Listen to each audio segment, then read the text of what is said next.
the Toffees to the Tractor Boys, the Eagles to the Seagulls, Gunners, Bees, Hammers and Magpies, Premier League teams have got a load of crazy nicknames.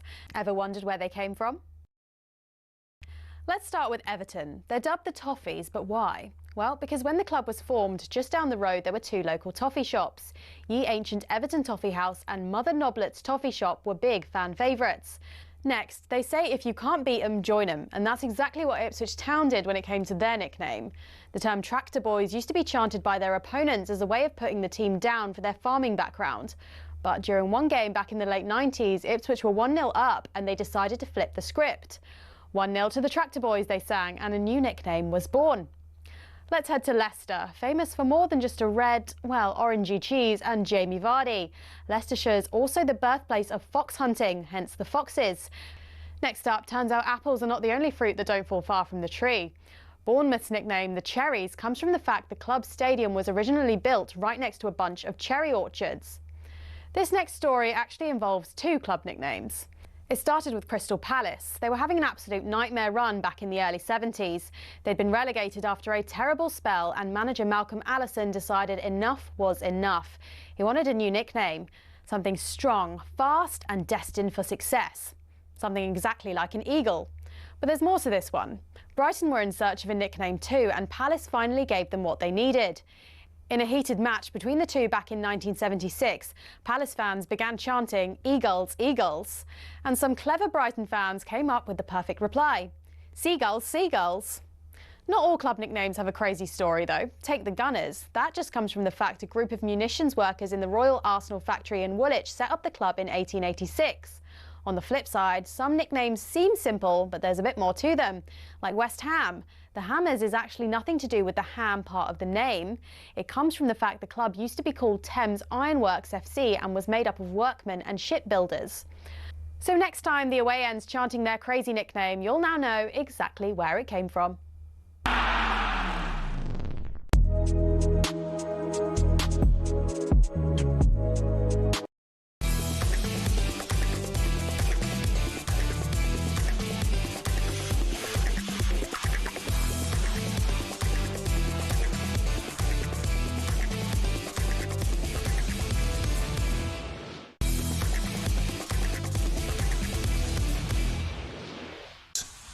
All right, fans, here we go with the main event of the evening.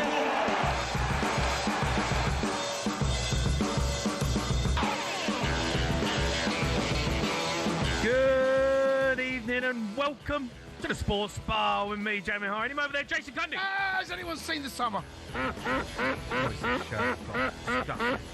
Anyway, yeah, we're all well and truly in the international break. And you know what? It means the Sports Bar is going to do a Sports Bar 11. You know what to do. Help us out. This only works if you get involved. The usual nonsense. 03 717 22 33 elsewhere, Ivan Toney's linked with a move back to England. Would he still be one of the best strikers in the league? Marco Silva is under pressure at Fulham. Just 1 point off the relegation place. His contract up in the summer. Could he be out the door sooner? We'll talk about that. Plus, we'll build up to a huge fight this weekend. Conor Benn looks for redemption against Chris Eubank Jr. It's live on talkSPORT. Help us out. You know what to do. Sports Bar 11 03 717 22 33 44. Hello, mate. Hello, matey. What are you wearing? What is this? What am I wearing? It's actually a Hawaiian shirt Yeah, sent to me by a friend of mine, Colin, right? Yeah. He's a big Sunderland fan. Chelsea all and over it's it. got Chelsea's badges all over I know, it. mate, but you just look like an idiot. Well, look, world champions, mate. Just what, you know. You look like you've literally just got off the plane from Hawaii. Yeah. You know, like if you had like a little pina colada on. It's got Hawaiian vibes, hasn't it? And you know what we're doing? We're doing the Winter 11. Yeah, I mean, it just sums So you up. just kind of, I thought I'd buck the trend. Got a Hawaiian shirt on, Chelsea badges all over it. Why are you so obsessed with Chelsea, mate? Like, no one What do you mean? cares about Chelsea. What do you mean? World champions. I know, but literally no one cares. Yeah, you And care you when we keep pull coming the in with pants all these- down and give you You know whooping. what I've noticed, right, this year, because of the old visuals and that with the new, Yeah. the new studio and, Yeah. you know, the new cameras, Yeah. you've really made an effort with all the Chelsea rubbish knocking about the office. You know, it's really starting to wind me up. You know, it's doing me head in. You've got your little mate here. Yeah, Stanford. He's Stanford alone. All right. Got the club You know, well. we had the scarf yesterday. Right, get the scarf back out now. You know, it's just it's a Yeah. bit No, bit it's not. strong. No, we go visuals, Jay. And that's what you're doing when we're on YouTube. Got to give, Oh, here we thank go. you. Look, scarf's just, Where's the other one? We've got two. scarf's just come in. I'll sort that out at the break. Sort that out at the break. How are you? You all right? I'm good, mate. I'm good. Loads going on. Yeah. I got played. Is there loads going on? Well, We're doing a maybe winter not. 11. I'll tell you what. Let's start with something from this morning's breakfast show. Go on. Ali McCoy's chose his talkSPORT 11. If you put a team together, let's have a listen to some of his thinking. I've got Crookie in the holding position. Left wing, Gabek Bornlahor. I'm playing Haaaaas in a 10. I've seen enough of him. He likes to stick on bits on his Instagram page where he's scoring the odd goal and things like that. So I'm sticking in my number 10 position. Two strikers, not up for debate. It's breakfast, talkSPORT breakfast, finest duo act up front. McCoy in Brazil. That's not up for debate. Substitutes, there's going to be a couple of unhappy campers, by the way, just to let you know. It's a strong bench. I mean, Benty can consider himself unlucky. Benty's on the bench. Benty's on the bench. He'll come on for Big Al when Big Al tires after about 6 minutes, right? Yeah. Cass is on the bench. And then I'm just... Cundy's on the bench. If you're watching on YouTube now, you can see Ali's full 11 on screen. I'm going to run you through it, just so you don't know. It's a disgrace, it's really, that Jeff Stelling's in goal, Andy Goldstein right back, Stuart Pearce, the legend, left back. Nothing wrong with that. Martin Keown, centre half, alongside the Moose. So no Jason Cundy. Right mid, Jim White. Gabby on the left. Alex Crook and O'Hara in midfield. Is that a diamond? Yeah, maybe. I think he's put me as number 10 because he knows I'm not going to track back. Diamond. And we've got Alan Brazil, McCoy up front. Jason Cundy is on the bench. Yeah. Dean Saunders as manager. Assistant manager, Stuart Armour. And chairman, Simon Jordan. Oh, we ain't getting no money, are we? We're getting paid peanuts with Si in charge. Mate, I'm going to be honest. No Ray Parlour, by the way. And I don't know why, but that's a bit iffy from McCoy. No Parlour in there at all. He's not even made the squad. I'm happy to make the bench, mate. Do you know what, mate? How are you even... why are you on the bench? No, I can't. Just story your life. I can't waddle around even, can I? Probably see my knee. I think Andy Jacobs probably comes on in front of you as well. Do you know what? Ed. It's not a bad side, that. DJ Ed. Do you know, if you think about all of them in the pomp, maybe not Moose, it's not a bad team. Yeah. I mean, Goldstein right back. Yeah, Goldstein's letting you down. Yeah, I think cost I think it's one of those what you do what Man City did against Liverpool. Attack the right, go down our left. Just target Goldstein. That's what you'll be doing tomorrow, mate, when you're in the old paddle. I know, I've got him in the old paddle. Yeah, that's you know, I've never played headlines. paddle, right? I've never played paddle before. Never played. Wouldn't it have been a good idea before you go into this that you might have picked up a racket or a bat? What they call? Is it a bat or a racket? I have no idea. I'm just taking my tennis racket. You can play with a tennis racket, can't you? I don't think you can, mate. Mate, I'm playing Goldstein. Like, seriously, like, when they only phoned me about this last week, and it's become like a talkSPORT show tomorrow. Yes. And they said, you fancy playing a game of paddle like next week? I was like, yeah, all right. I've never played before. And they're like, oh, you'll be with Gabby. I was like, yeah, sweet. You're playing Goldstein and Bent. All right. And they were like, yeah, but you're playing Goldstein and Bent. It's like a proper game. I mean, I'm playing Goldstein. Like, he's never been an elite athlete ever in his life. He's never known what it feels like to walk out and know that he's a top dog. Right. Like, he plays pool, right, and he gets invited to these stupid pool tournaments that he gets involved in, and he gets beat by the geezer that owns it. What's it? Eddie Hearn's dad. Can't even beat him. Barry Hearn batters him at pool. So, come on. If I can rock up to a paddle court, never play a paddle, don't disgrace the sports bar. That's all I'm saying, mate. Don't disgrace the sports bar. Don't come in here tomorrow night with a towel between your legs. Because has anyone seen, I won't be able to do it. We're doing it on the sports bar. Has anyone seen Drive? Has anyone seen the sports bar? Has anyone seen Drive right, tomorrow? Okay, make sure that's what I'm doing, all right? Anyway, just because we've been talking about that on the breakfast show, and the sports bar is the home of the talkSPORT 11. It's international break. We thought, you know what? Why not? Let's do an 11. Yeah. Because McCoy's one's rubbish, and our one's the top dog. So we're doing a winter 11. Yep. We come up with it. Anything can go in there. Anything to do with winter.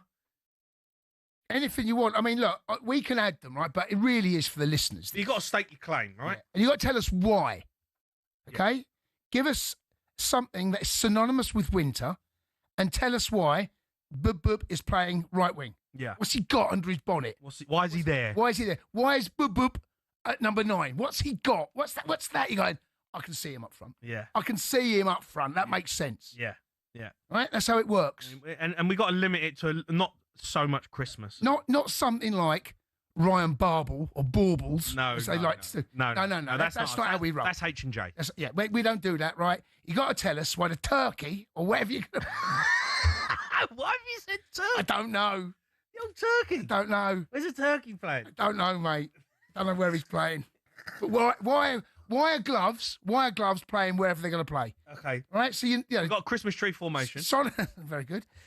They've got to be synonymous with winter. Okay. Yeah. And we don't want it all Christmas. No. Right. You can have a couple of Christmassy thingies. Right. But largely we need to have something to do with winter. No doubt there'll be a couple of Christmas things thrown in, mate.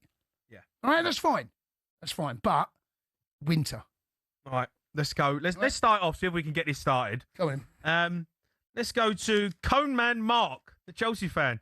All right, Marky. Cone Man. Hey boys, how you doing? You all right? Are you still knocking about, putting the cones out?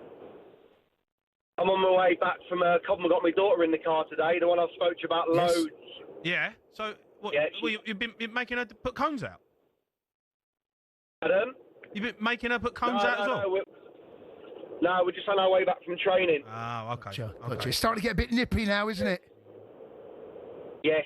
No, today she was indoors. She was doing her AI scout today.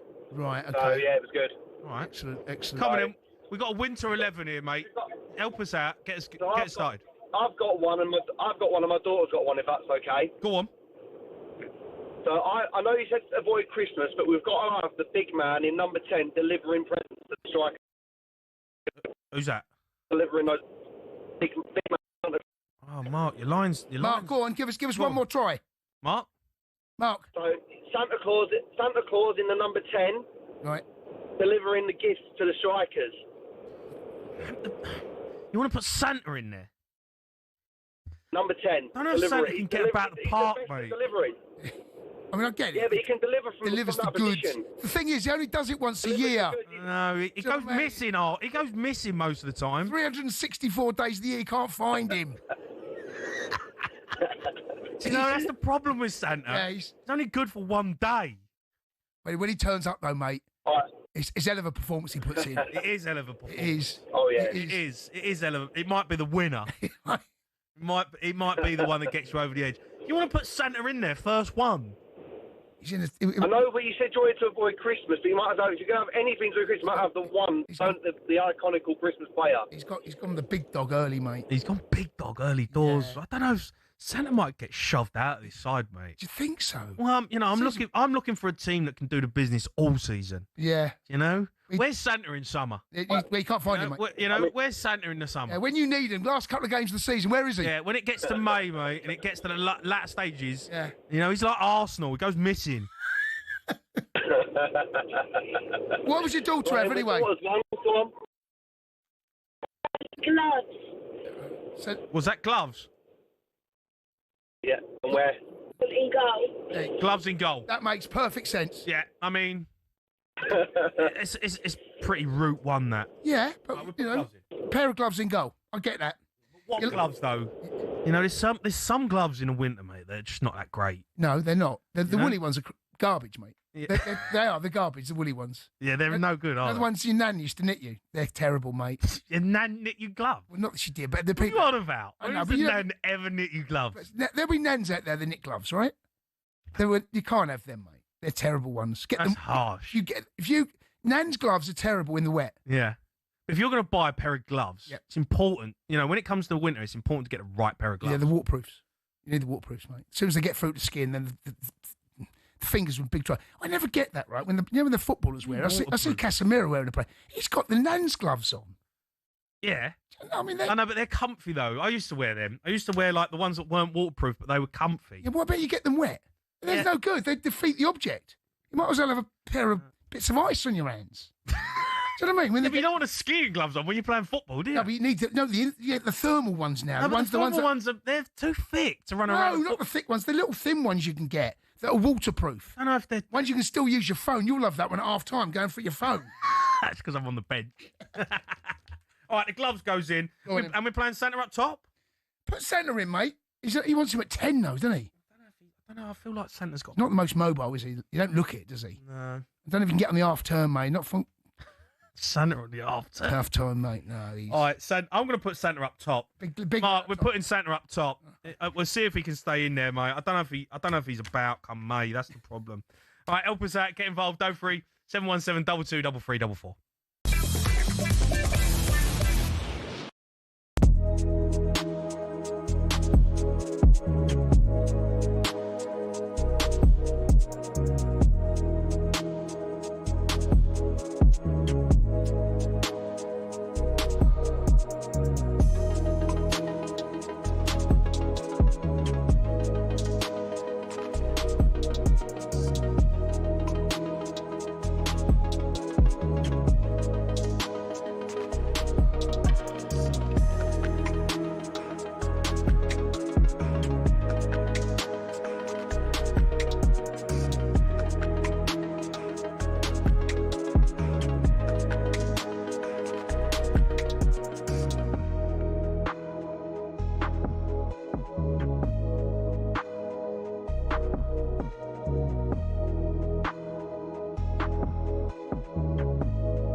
You're listening to the Sports Bar on talkSPORT. Me, Jamie O'Hara, and Jason Cundy. We're asking whether Toney would still be a top 5 striker in the Premier League. He's linked with a move back to the Premier League. But first, we're getting back to your calls on our Winter 11. 03 717 22 33 We've got Santa up top because he always delivers. Does go missing in May, though. We've got Gloves in goal, which is a pretty obvious choice. AJ Tracy, the Spurs fans, phoned us up. Right, AJ. AJ. What's going on, fellas? How are you, mate? Good. You good? Yeah, I'm chilling. I can't complain. This is a bit of a funny one. I got one for you lot. Hold on, before we get into it, AJ, right? I don't know how much you listen to the show, right? And Spurs, obviously... You know very well. I listen to this show every day, bro. Can you have a word with Cundy, mate? Because he puts you in, as anyone's seen, every week. every week. Stop losing then. You know what it is? He's unimaginative, which is to be expected from a Chelsea fan. No, but innit? AJ, I bet you're listening for your name every time, Nathan. You're like, you and Chick King. No, I laugh because you know what it is. You know the one time I come in there, when I come in there in person and we've won at the weekend, you're gonna get it. Trust me. When's that then? Yeah, good one. You and Chick King, mate. We're in there all the time. Honestly. Come on, what you got for us, AJ? You ready? Yeah. Come on, go for it. Cool. You know that centre back that can score rockets. You know them ones, boys. Yeah. Yeah. Number 5. Yeah. Guy Fawkes. How about that? It's all right. Guy Fawkes is good, not mate. Bad. That's not bad. That's not bad, isn't it? 5th of November, Rockets is not bad, isn't it? Guy Fawkes, good. It's better than I thought it'd be. Yeah. Hold on. Hey, Cundy, hear what? I heard you. You said you don't want too many Christmassy ones. I thought I'll think outside the box. That's good. Is Guy Fawkes winter? It is, yeah. No, yeah, definitely. Yeah, it's the come 5th on, man. of November, mate. It was only last week. Guy Fawkes feels like autumn, though. Oh, you're poo-poo. Nah, you can't do that. Do you know what? It's on the cusp, right? But when I was a kid growing up... mate, AJ, I don't know if I'm having Guy Fawkes. Oh, my Hold on, boys. Is it cold? I'm bonfire now when it rolls round. Is it cold? Yes or no? Do you know what? Yeah. When I was a kid growing up, right, that was one of the coldest hours outside ever. Exactly. Because little kids, the only time they go outside and stay outside. It's rare. I've got to tell you, though, this year, AJ, this year was mild. It was. This year was a mild one. one. 15 degrees. It was mild. And shorts on. It was mild. But come on, surely, boys. Number 5. Well, you want him at centre half? Come on. Yeah, you have to be. He's number 5, isn't it? 5th of November, you have to be. That's good. He's thought about it. Yeah, he's been thought about it. Come on, boys. Yeah. All right, I mean, look, I'm not going to say no. He got caught, though, Guy Fawkes, didn't he? He got caught. He got caught. Number 5. He got caught. You know what? He gets caught in possession. He gets caught in possession sometimes, boys. He gets caught in possession. Yeah, but he's got rockets. He's got a Vincent Company in him. He's got one in there, isn't he? Guy Fawkes rocket at the end of the season. Don't mind that. When Santa stopped turned up. Yeah, we got the cut-off, right, has got to be beginning of November. We can't have any Halloween in there. Yeah, fair. That's fair enough. All right, that's fair. Yeah, no, I'm happy with that. Boys. All right. So, AJ, when you coming in, mate? Let's get you on. Soon. Give me a text, bro. Give me a shout. I'll be in there. All right. Take it easy, bro. See you later. Go on, boys. Cheers, bud. AJ Tracy there, mate. You got to stop digging him out. Well, I tell you what, when he should come in, like, is when you lot play Wolves, right? Week after, so he's guaranteed to win. No, we did. We drew 1-1. Did over, didn't you? Really lost. Should have lost. Believe didn't dig you out. Right, let's go to Chris. He's Arsenal fan, all right, Chris? All right, Chris. Is you all right? All right, Chris, matey. are you good? Yeah, not bad. Okay. How's that? You're negative, Chris, aren't you? The Arsenal fan. Yeah, here we go. Yeah, Are you still negative after, Sunderland pulled your pants down? I was more disappointed, really, because I don't know why Raya decided to let Mr. Blobby score that stupid goal, because all he had to do was stay on his line, and he would have saved it. Bit of a rush of I don't know blood, what he was doing. Trossard's goal was worthy of any winner, man. It was a great goal, because first half it was poor, awful. And then second half we come out and really good. And then in the 92nd minute, we let Mr. Blobby score that stupid goal. Listen, are you obviously disappointed, Chris, but I just wonder, right, with Man City breathing down your neck, are you worried, Chris? You have to be worried. It's Man City. The Sharks are lurking. Let's change his name to Worried Chris. Not negative Chris. He's Worried I Chris. I won't go that far, but listen, it's a long way to go. They're coming for you, mate. They're coming for you. They are, and they got a guy up front that just can't stop scoring. And as long as he stays, They've got Santa up top, have they? yeah. Well, no, he delivers every week, not just once a year. Yeah, he does, every 2 weeks. You might as well give him the golden ball award already, because golden boot. He's going to win it. He's done already. Do you know what I mean? No one's going to catch him. Go on and worry, Chris. What you got for us? I've got a centre back partner in Guy Fawkes. Go on. De-icer clears everything up. It's a great shout, mate. De-icer, mate. The old de-icer's bang on. Yeah. You need the de-icer. Is it a scrapey one, or the one that you can buy, which spray? The spray one? No, the spray. It's always the spray. Yeah, but I like the scrapey one does the job. Yeah, but you're standing there, you're freezing, like your hands and all that. It's better if you just spray the spray, wait in the car a bit, melts, off you go, clears everything up. Yeah. I do like the de-icer, mate. Yeah? I don't know if I use it. And if you use it? No, I don't know if I ever really use it. Well, if it's frosty, it depends. If you've got heated front screen, then you don't need it. But my car ain't got heated front screen, so I need it. No, but sometimes the heated front screen takes too long. He needs help. Needs a little bit of outside help. Yeah, the de-icer's got to be there, man. The de-icer goes in, mate. I'm happy with the de-icer. That's a good shout. Solid back centre half there, mate.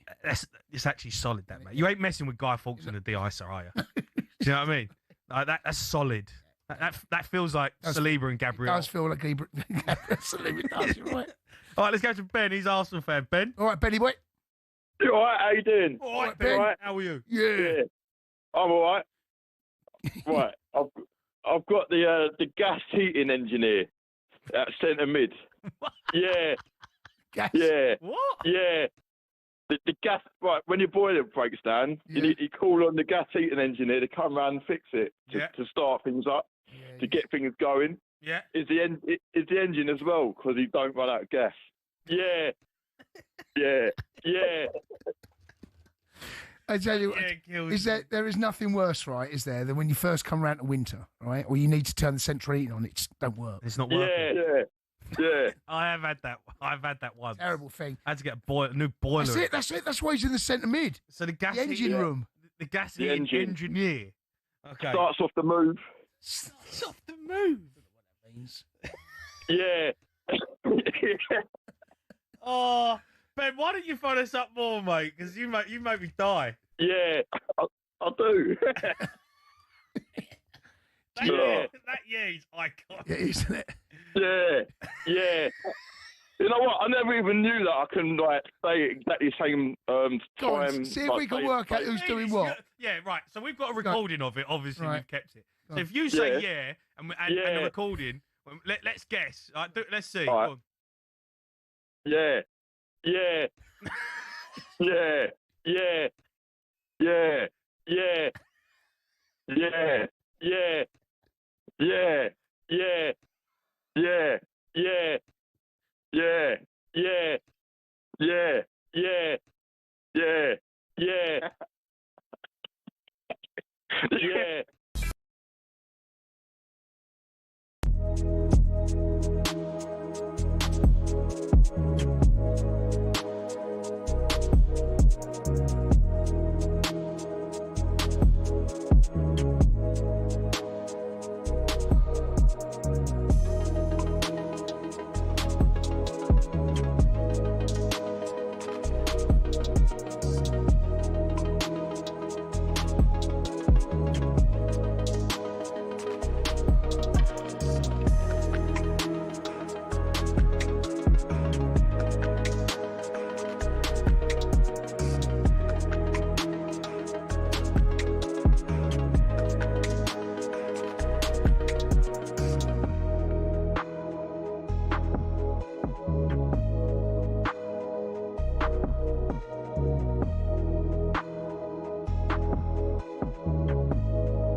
You're listening to the Sports Bar on talkSPORT. Me, Jamie O'Hara and Jason Cundy. A reminder, talkSPORT now on your smart TV.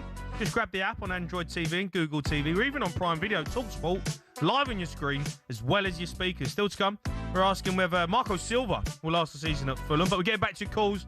The Winter 11 is in full swing. 03 717 22 33 I've got the team so far. We've got Gloves in goal.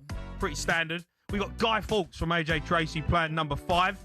He's in there alongside the de-icer at centre half. No nonsense. Sweeping things up. We've got the gas heating engineer in the middle of the park. Get things going. And we've got the big dog up front, Santa. Might go missing after Christmas, but he's going to get you some goals. Always delivers. Let's go to Mark. He's a Chelsea fan. All right, Mark? Marky Mark. Evening, lads. You all right? How are you, Marky? I'm good, lads. Thank you. You? Yeah, all right, mate. All right. What you got for us? Stuff. I think I've got a better suggestion for centre mid. Right. Well, we need a few more in there. I've got to go with the gritting lorry. He's a big, strong unit. Gritter. He's going to spray that ball. He's going to spray that ball all over the field for you. Yeah. The gritting lorry's a great shout. The gritting lorry is a superb shout, mate. In the middle of the park, spraying it about. Yeah, He's solid as well, isn't he? Who's he alongside? He's alongside the gas-heated engineer. Mate, you ain't getting past them two.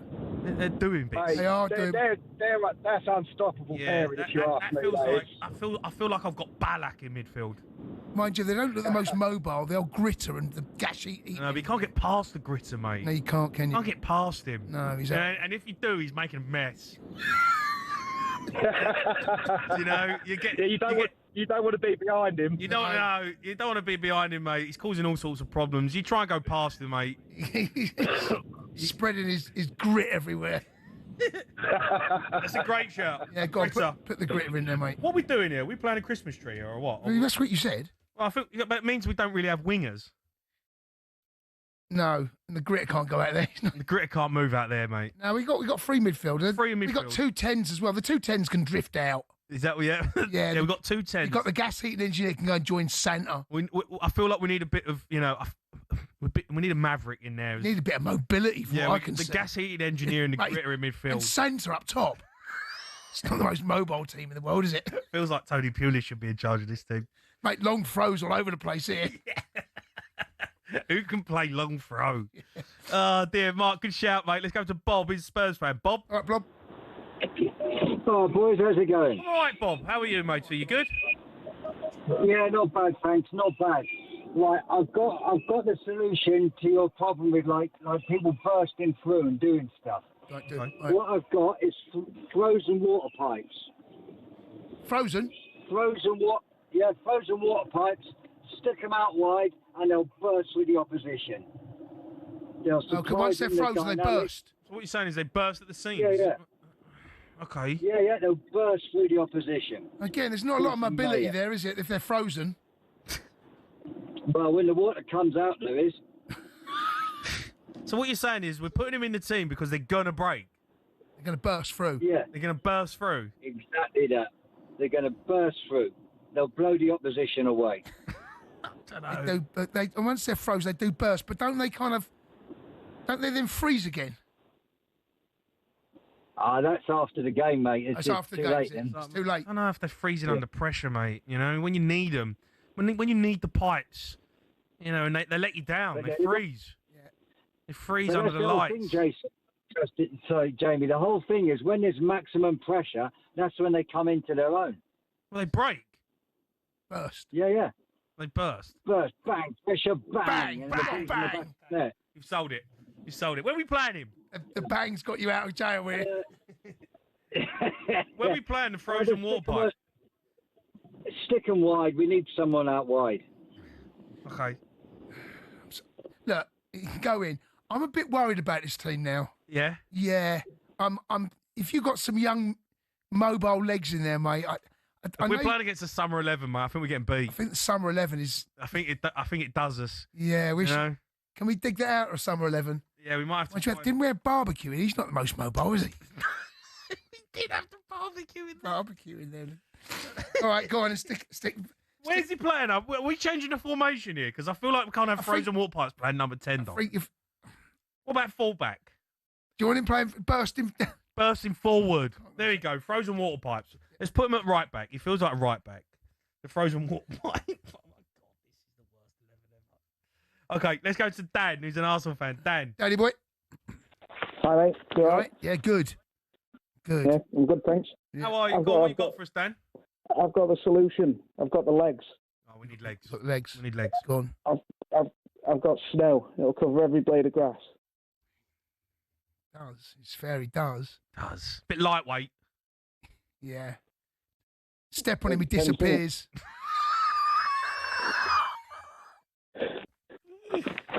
Step on him, he disappears. Don't know. I like the snow. He gets about. He's there. No, he gets about. Covers every blade. Covers every blade. Yeah. Alongside the gritter, though, and the gas heating the grit, unfortunately, the grit is just going to wipe him out. Isn't that the gritter's job to get rid of snow? They can play together. No, I don't think they can. It's like Gerrard and Lampard. We got Gerrard and Lampard in midfield. I don't know, mate. They don't bounce off each other well. They'll grit. As soon as the grit goes down, the snow, he's just going to disappear. Isn't he? That's his job in life. That's the problem with the gritter. Yeah, the gritter, mate. He's causing issues in the team. Yeah, you can't play both of them together, mate. Do you feel like the snow has to go on the bench? Stick the gritter on the bench, and then when you need... I like the gritter, though. I feel like he's got a bit more about him. Yeah. You ain't getting past the gritter. I feel like the snow... Yeah, you're not lose many, but you're not going to win many. I tell you what, I think... Do you know what? I think what happens is, depending on how the game's going, if we're losing... Off comes the gritter and on comes the snow. Yeah. I think that's how it feels. We need legs. We need, yeah. All right. Snow's going on the bench. It's a good shout, though. It's a good shout. I like it, but the gritter's... I'm keeping the gritter in there. They can't play together, mate. Can't play together. Can't play together. No, you can only imagine Roy Keane dissecting that. As soon as the gritter comes out, snow just disappears, mate. Let's go to Martin. He's a Liverpool fan. Mark? Mark? Hello, boys. You all right?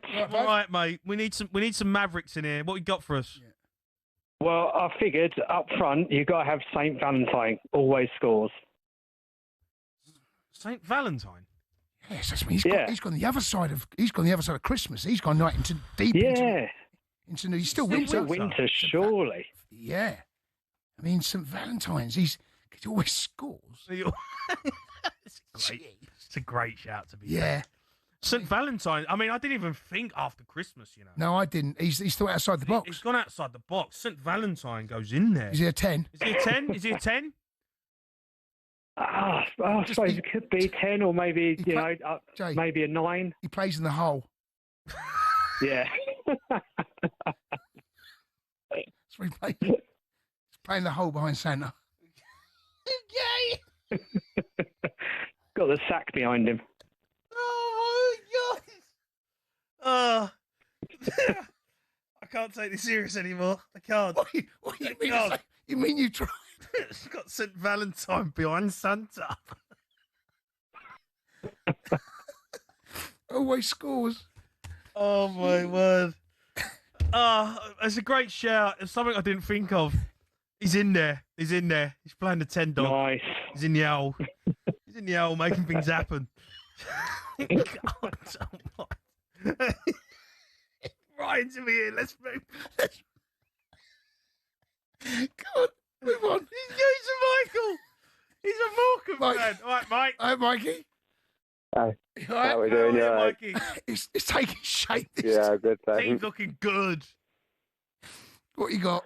I'm going to clean it up a bit. I've got an assassin for you at number 6. Got some black ice. A bit of black He's ice. going to take everybody out.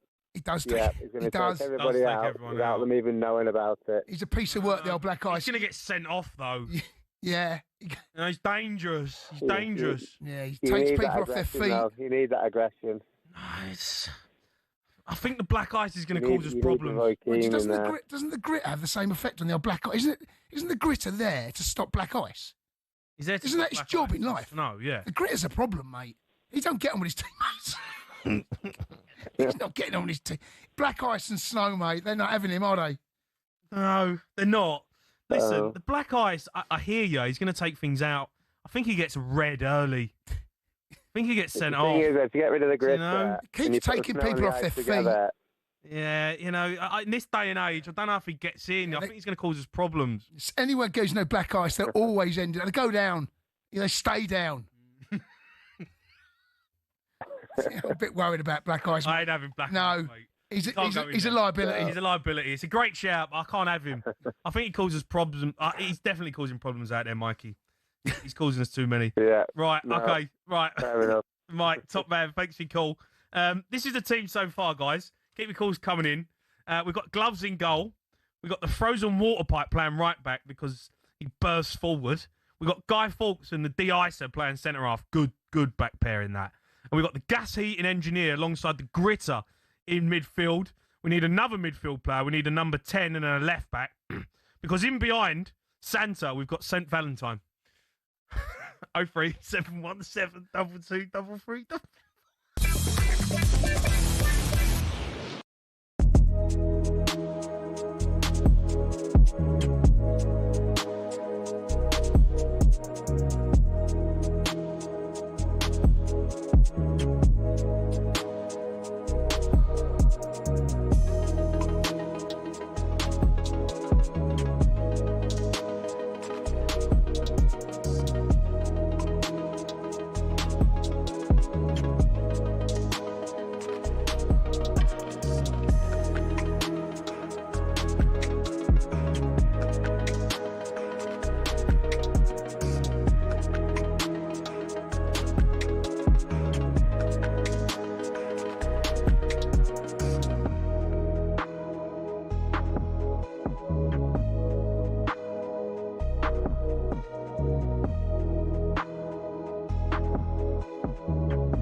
You're listening to the Sports Bar and talkSPORT. Me, Jamie O'Hara and Jason Cundy. We are doing a Winter 11. Help us out. Get involved. 03 717 223344 if you're just joining us. Here's the team so far. We still need 3 more players. We've got the Gloves in goal. Frozen water pipe playing right backs because he burst forward. We've got Guy Fawkes. He's got a rocket in him playing centre-half alongside the de-icer, sweeping things up. Gas heating engineer playing in midfield, gets things ticking. And we've got the gritter alongside him because he's all over the park. Spraying the ball around. And you can't get past him. And then in behind Sansa, up front, the big dog, we've got St. Valentine playing in the hole. Let's go to John, who's an Arsenal fan. Right, John? All right, John boy. Don't you feel sorry for Howard Webb? Yeah. I do. Yeah. You have to go on TV explaining his mate Taylor's bad decisions every week nowadays. Yeah, poor old Howard Webb. I've got a hard man for you. Go on, him. Every team is the Nutcracker. Every team needs a hard man. The Nutcracker? Go on. Yeah, the Nutcracker. It's very winterish. It's a doll. Not the thing you're thinking. The thing you put outside the door? Yeah, that's... It's like, yeah, like those babushka type things. Yeah. Yeah. Go on. But also a Nutcracker, you know, what you use for... it's the ballet. Is it a ballet? I never knew that. I don't know what a Nutcracker is, to be honest. Yeah, he's one of those soldiers, isn't he? He's a soldier, that's right. Yeah. He's a soldier. Okay. You need him. He's a tough man. He's an old man, mate. I know, but he's our Roy Keane. Is he the Roy Keane? Every team needs a Roy Keane. That midfield's as tough as I've ever seen a midfield. It is a tough midfield. It's very workmanlike. I know, we got a critter and a gas-eating engineer in there. And then the Nutcracker. I mean, look. I feel like I need a Joe Cole. Do you know what I mean? I don't know if the Nutcracker's giving me that option. I tell you, put him in there, right, and then see if someone can oust him. Look, we've got the way football's going nowadays. You need 3 hard men. There's no creativity anymore, is there? This is a 25 team. We started it. Yeah, it feels like an Arsenal side. This, to be fair. Well, at least it's going to win something. It's going to win. It's not going to be pretty. Win. You want it to win, did you? Yeah, I know. We're not conceding. I wanted a bit of flair, though. There's not. Well, only since Valentine. He's the only one that's doing bits. Yeah, isn't he? Yeah, Valentine's scoring. Mate, again, I'm worried about the mobility. I keep mentioning it. I mean, Guy Fawkes is the only one in there but he's centre half. The gas-eating engineer. When you think of a gas-eating engineer, right? Yeah. I'm thinking of quite a big lad. Yeah. Aren't you? Yeah. In his 50s, 60s. 50s? I think so. No, mate. The old young lads can do the old gas-eating. No, that's not what I've got in my head. No? He's not rocking up on the 23rd December. If your pipes ain't. I feel like the gas-eating engineer. He feels like a bit like Jan Molby. Yeah, but Jan can play, mate. That's what I mean. He gets things ticking. Right, if gets things ticking. If he's Jan Molby, I'm having him all day long. That's why he's in there. I feel like he's an important part of the team. All right, okay. The Nutcracker. Look, I'm going to hold off on the Nutcracker. I'll bench him for now. We've got Snow on the bench. We've got the Nutcracker in there. Let's give Matthew a chance. We need 3 players. Let's go, Matty. Right, mate. Hello, boys. You all right? How are we? All right. How are you? Not too bad. I don't know how you haven't got this fella in yet. He is the true genius of the team. Yeah. He sees the plays before it happens. He's versatile. You just point him forward, and he'll do anything. The weatherman. He sees it all. He tells people what's happening before it's happened, and he dictates the play. How is he not there? The weatherman. He's consistent all year round, but when those big moments when you really need him. It's a winter 11. The weatherman's here all year. Yeah, but when do you need the weatherman the most? In the winter, when the weather's at its worst. He's got the vision. He sees the plays before it's even happened. He's telling people where to go, what to do. Come on, boys. I hear your argument. He's your Iniesta. No, he's your Iniesta of the team. Your Xavi. You can play him wide. You can play him in the 10. You can play him centrally. Do what you want with him. The weatherman. I don't know if the weatherman feels very winter. Do you know what? You're putting forward a great case here, right? But if I was thinking of winter, I'm not thinking of weatherman. What do you worry about when you go out the door on the roads in the winter, boys? He's worried about the weather. He's worried whether you need to drive, whether you can walk around, whatever, whether you're bringing an umbrella. The weatherman sees it all and tells you what you need to do. He's got a point with their weather app, mate. Do I take an umbrella? Yeah. Do I take a hood? You do look at the weather. You do. I mean, to be fair, right, if he's saying he's in Iniesta, we need one of them. We do need an Iniesta. Makes things happen. He lets you know. He sees the future. He sees the past. That's exactly it. He sees the future, boys. Come on. He's in there. He sees everything before it happens. The weatherman's going in.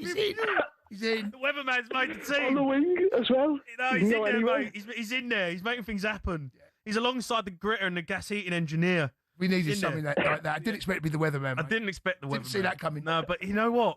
He's right. It's a good case. He's put a good case forward. Right, we need another number 10 to play alongside St. Valentine. And we need a left back. A left back, yeah. We ain't got a left back. Let's go to John. He's an Arsenal fan. John, boy. How's it going, boys? All right, Johnny. How are you? I've got a perfect left back for you. Go on. Gale force wind, up and down, long throws. Imagine the size of the throws into centre. Gale force wind, mate. Gale force wind, perfect. Up and down. Cricket's like long throws from his own box. No, but it's windy all year round, right? Do you know what I mean? It's not gale force, not like the winter. This is a special wind, this one. Gale force wind? Yeah, whipping it into the box. 90 mile an hour winds. Don't know if I'm having it. I don't know, mate. I'm not sure. Whipping it into the box. I'm going to be honest, John. Left back. He'd be able to throw from your own half. He's not having it. He's not. John, I'm going to hold off. Hold it there, John boy. Yeah, and isn't Goldstein's nickname Galforce? He's the Galforce. Yeah, it's definitely not. No, it's not that. Okay. Let's go to John. He's a Middlesbrough Another fan. John. All right, lads, how you doing? All right, John. How are you? Yeah, I'm good, thank you. Right, I've got a better left back. Coming in. Because this team is very gritty, it's very hard working. Mm-hmm. This is your tinsel. Tinsel? Tinsel. Go on. What's he do? It's flashy. Well, he's flashy, he's stylish. Yeah. He wraps people up in circles, up and down, he'll be overlapping. He's that bit of creativity that you need. To be honest though, John, feels like the tinsel's a bit out of date. I feel like he's been left behind, the tinsel. You know, I feel like he's over the hill. His best years are behind him. Yeah, his best years are behind him. He's a bit like Andy Robertson, is he? That's harsh. I know. That's harsh. Do you know what I mean, John? I don't know, like the tinsel. I mean, when I see my Christmas tree, it's got to have tinsel on it. Nah, I don't know if tinsel goes on the He was good in the 80s. Tree. He really done well in the 80s. Done well in the 80s, mate. But I don't know if he's modern day. I don't know if the tinsel gets in there. Is tinsel still a thing? I don't know if it is, mate. Is it still a thing? I think it is. Do you still put tinsel on your tree? I don't put tinsel on my tree, no, but John does. John does, obviously. I don't have tinsel. He's his left back, mate. Does tinsel go on a tree? Still knocking about? Harry L puts his thumbs up. I don't know if I'm going to rate Harry L's tree, to be honest. You know, I think it might be bang average. Would you want to put tinsel in there? Well, we need someone left back. What we got? What are options? We've got a bit of wind, right? What does tinsel give you? Well, he was saying that he wraps things up. I think that's wrapping paper, isn't it? Yeah, that's wrapping paper. I'm going to give a couple more lads a chance, right? And otherwise we'll go back to them. So we've got tinsel on the bench. Right? Let's go with Ian. He's an Arsenal fan. Ian. Right, Ian. How you doing, boys? You all right? All right, Ian. How are you? I'm good, thank you. Good, not too bad. Just finished work, but loving the show, guys. Absolutely loving it. I've got the snowplow. Nothing is stopping this boy getting forward. I'm telling you. It's a bit workman-like, this team, isn't it? You know what, though, mate? The snowplows. There's a lot of workmen in this team. There's a lot of graft. There is. It feels like a Sunday league side. It's a graft. But I'll tell you what, though. You team him. You take out the gritter and you merge the two. Not only have you got the boy that prevents everything, when the going gets tough, you've got that boy, the snowplow, that's going to move forward. I'm telling you, he's your captain in the team. Clears everything out his way, doesn't he? So what you're saying? You want me to nudge up the weatherman and put him as number 10, and you want the gritter, the gas-eating engineer, and the snowplow in midfield? Yeah, I think so. I'll tell you what, that snowplow, when the going gets tough, nothing is stopping that boy. Let me get this straight. This team's Arsenal. Let me get this. It's Arsenal, this team. We got this in midfield. You've got the gritter, a snowplow, and a gas-eating engineer. Mate, that's mate, solid, it's not a lot of creativity. I know, mate. I know, but we've got St. Valentine and a weatherman in there. We're reading the future, mate, and we're scoring goals. Mate, I don't know whether they're getting the ball up to them at the minute. It's not a lot. One more for you. There's no movement in the midfield. Mind you, you've got two big old dumper trucks next to each other. What about the snowplow at left back? Remember the snowplow at left back? A Yaya Toure as the snowplow. Mate, I'm happy with the snowplow. Go on, nudge him in. Weatherman's been pushed forward. We've got snowplow in there. Right. Right, we need a left back. I think we need something, mate. We're a little bit static in that. Right, what we got here? Let's go to Stuart. All right, Stu Pop. All right, Stu. Hi boys, thanks for having me on. Love the show. Coming in. I've got your perfect fullback, fellas. Coming in. It's the humble winter car tyre. Now listen, let me explain. He's mobile. Yeah. He can handle the pace. Yeah. But importantly, he's good at taking corners, and also he's durable and reliable. I mean, he's in. I mean, you've sold it. He's in. There's no question about it. No, the winter car tyre's in there. 100%. I know you're desperate for it, boys. Yeah, you just come on, you state your claim, and there's no messing about. No, you've sold it to us. Winter car tyre.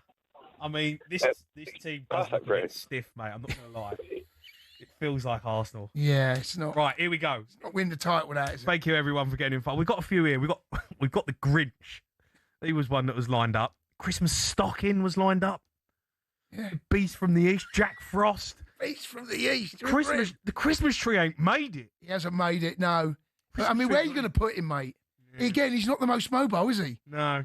He lets you down after Christmas as well, doesn't he? Starts falling away. He does. He goes all limp. He falls away, doesn't he, after Christmas? He's great at far post, mate. Right? He's like Saliba at the far post. Christmas tree don't make it. Right, here's the team. The Winter 11. We have to dig out the Summer 11 because I want to see how we fare up against. Mate, the Summer 11's walking all over that. You reckon? Yeah, over 90. Mate, no one's getting past this team, mate. No. This is a low block. That is a 0-0 team. That is a low block, this is. We've got the gloves in goal. We've got the frozen water pipe playing right back because he bursts forward. Guy Fawkes playing centre half because he's got a rocket in him. Alongside the de-icer because he sweeps things up. The left back just got in there. The Winter Cartile, durable, holds the pace, good at corners. The gas heating engineers he's making things happen in the middle of the park alongside the gritter and the snowplow. That is a heavy midfield, mate. No one's getting past that. We've got the Weatherman as the first number 10 because he predicts the future. He sees things before it happens. And then in behind Santa, up top, we've got St. Valentine, who scores goals week in, week out, especially in February. Thank you, everyone, for getting involved. We're going to move on. Well done, gang. Sports Bar Winter 11. That's how it's done. You listen to the Sports Bar on talkSPORT with talkSPORT Bet. Download the new talkSPORT Bet app today. 18 plus. Begin with dog.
Football fans all have stadiums we love, but do any of us have a pitch that we love? It might sound like an odd question, but pitches can be different sizes with big consequences. Why is that? And what are the actual rules? Back when association football started, pitches could be up to 100 metres wide and 200 metres long. That's longer than Ellen Road. Not the pitch, the stadium. Anyway, UEFA wanted a standard across Europe for international matches, which became 105 metres long and 68 metres wide. But some clubs had been rebels, not intentionally, but because of the stadiums. Take Highbury, for example. It was 5 metres shorter and a metre narrower, meaning away sides had a challenge to adjust. White Hart Lane was exactly the same. And actually, when Spurs temporarily moved to Wembley, they asked the FA to shorten the pitch. The FA, very offended by the sacrilegious suggestion, said no, which in fairness could have actually benefited Tottenham because when they moved into their shiny new stadium, the pitch was exactly the same size as Wembley's. Today, Forest pitch at the City Ground is a big one. It's 2 metres wider than any other pitch in the Premier League. But the smallest of all, Craven Cottage, just 100 metres long and 65 wide. No excuse for not tracking your man. There are a couple of crazy outliers in Europe too. At Napoli's home ground, the Stadio Diego Armando Maradona, the pitch is a whopping 110 metres long. At least they don't play on a slope like Newcastle do. There's a 2-metre incline on the pitch at St James's Park. And don't get me started on the old pitch at Yeovil too. It used to be a slant of 2 metres corner to corner and across the halfway line. So UEFA have their standards. So do the FA, but they do give pitches in England some wiggle room. Pitches can be anywhere between 90 and 120 metres long and between 45 and 90 metres wide. I mean, the rules state you can't have a square pitch, but in theory you could have one that's 91 metres long and 90 wide. Imagine rocking up to play a Sunday League game and the pitch is basically a square. So there are rules and regulations on sizes, with a UEFA standard that roughly everyone follows. But as we all know, size doesn't matter, does it?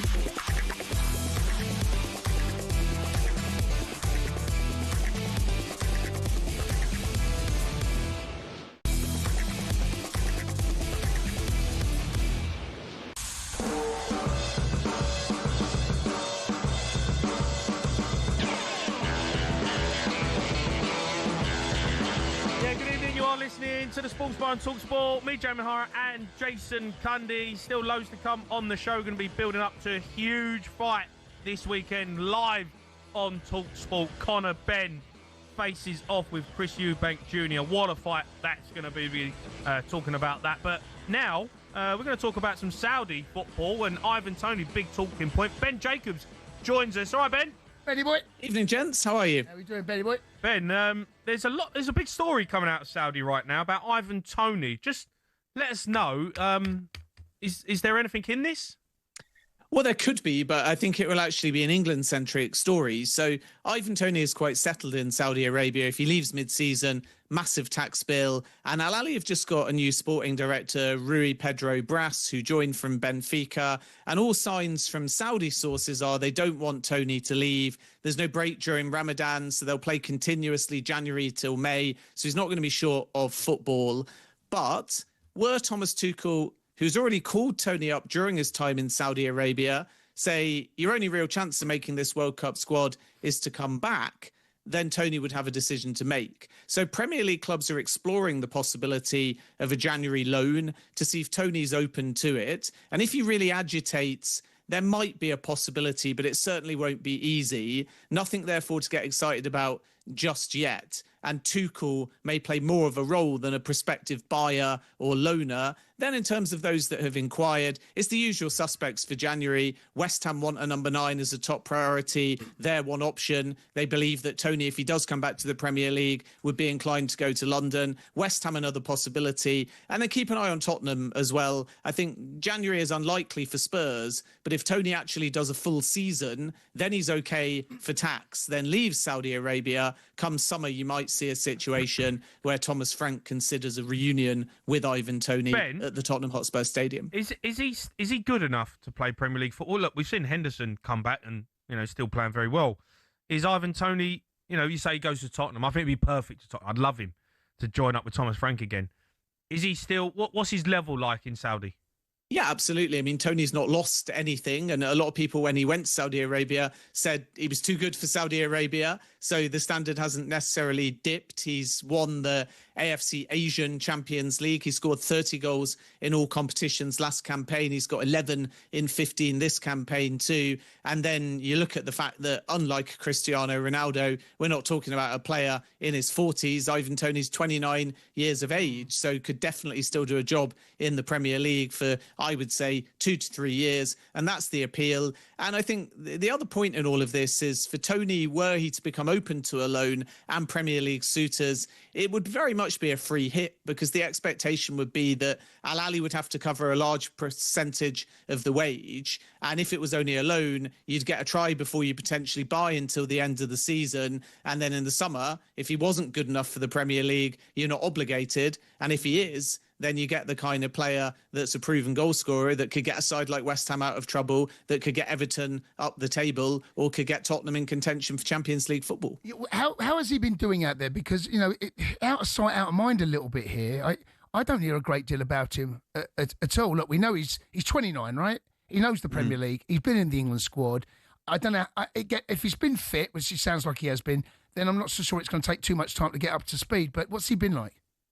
Yeah, I think he took a little bit of time to acclimatise and had quite a slow start, then hit a scoring spree, then was really influential in Al Ahly winning the AFC Champions League last campaign. He's got Matthias Jassler as his manager, who's from the sort of Red Bull upbringing with a proven track record of developing players. And the challenge over the last few windows was Al Ahly finding the money and finding the support for Ivan Toney. Bobby Firmino left. They were desperate for a left winger. Galeno came in from Porto. That made a big difference. So now he's getting service. Al Ahly are winning games. I believe they're undefeated this season, even though they've drawn about half their games. And Toney feels that he can still do a lot in that team, continue to win silverware. And I interviewed Toney for talkSPORT about 6 months into his tenure, and he was entirely unconcerned about not being in the headlines. He was settled. His kids are happy in a local school. And in addition to that, he likes the climate and obviously the money as well. So we have to wait and see, how desperately does he want to be in this Thomas Tuchel World Cup squad? And again, key to it all for me is Tuchel the kind of manager to say, you're in Saudi, as you allude to, out of sight, out of mind? Yeah. And if not, if Tuchel says, I've called you out once from Saudi and I'll do it again, then you might actually be surprised, and Toney may prefer to stay in Saudi. Sorry, you may have mentioned it. You did mention about the finances. How would that work if he's on loan? Who would pay wages? He's on a huge salary, right? I don't know. Yeah, the salary. How's that going to play out? The salary is believed to be somewhere in the region of £450,000 tax-free a week. And if you don't stay in Saudi Arabia for 2 full years, so for Toney, that's from summer 2024 to summer 2026, you incur a tax bill. Now, usually with a loan, you'd come back to the UK and you'd spend too many days there. So you would still get a tax bill, even being on loan. And this is why certain players, John Duran, for example, chose to go outside of the UK when he did his loan spell to Turkey. So the short answer is it's complicated and it's for the financial experts. The long answer is that if he only did a loan between January and the summer, there may be dispensation, depending on how many other days he's had in the UK during the tax year, for him to get away with it. But if it was a permanent transfer in January, he's 100% going to be hit with a massive tax bill. Okay, all right. Getting away with tax. Jeez. That's going to be a big old bill at all by the sound of it. 450 grand a week. Yeah, I think I'll stay in Saudi. Yeah. Right, Ben, Cristiano Ronaldo has been speaking this week while on international duty with Portugal. He sat down for an interview with CNN and spoke about whether next year's World Cup will be his last. Definitely yes, because I will be 41 years old, and I think will be the moment, and in a big competition, I don't know yet, as I told you before, I'm enjoying the moment, But when I mean soon, it's really soon, because I give everything for football. I'm in the game for the last 25 years. I did everything. I have many records in the different scenarios in the clubs and also in the national teams. I'm really proud. So let's enjoy the moment, live the moment. Is he slowing down yet, Ben?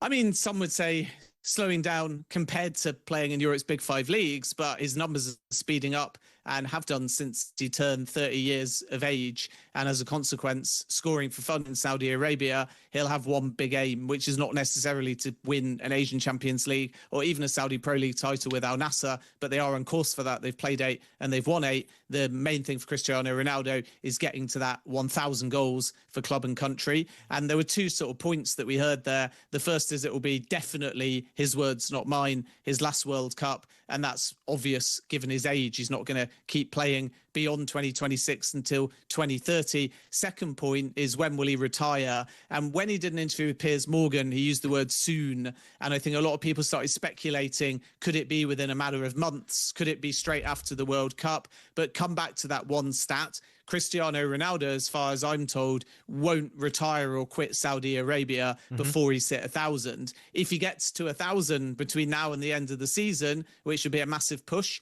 because I think he needs something around 37 goals for club and country, then he could consider it after the World Cup. So 1 year minimum before retirement, but more likely he's going to need this season and next season in Saudi to get to 1,000 for club and country. And I think once he hits that milestone, he is probably quite likely if to he call gets it a day. 37 goals, I'm sorry, if he gets 37 goals and he gets 1,000, I'm not retiring, because I'm still banging in goals.